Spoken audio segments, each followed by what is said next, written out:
Hi అండి. అందరూ ఏం చేస్తున్నారు? ఏం టిఫిన్ తిన్నారు? నేనైతే ఈరోజు రాగి జావ తయారు చేశాను. అందులోకి తియ్యని గడ్డ పెరుగు వేసుకొని తాగితే సూపర్‌గా ఉంటుందండి.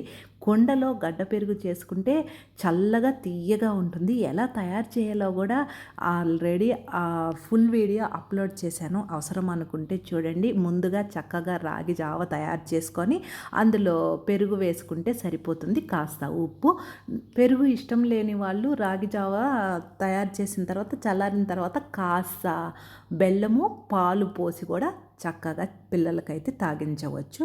చాలా మంచిది ఆరోగ్యానికి. మరి ఈరోజు లంచ్ బాక్స్లోకి సింపుల్గా తయారు చేశానండి. గోరుచిక్కుడు ఉంటుంది కదా, దాన్ని చక్కగా ఉడికించి ఇలా వేపుడు తయారు చేసి అందులోనే రైస్ కలిపి కాస్త వేయించుకుంటే సూపర్గా ఉంటుంది. ట్రై చేయండి. ఛానల్ని ఫస్ట్ టైం చూస్తుంటే సబ్స్క్రైబ్ చేసుకోండి.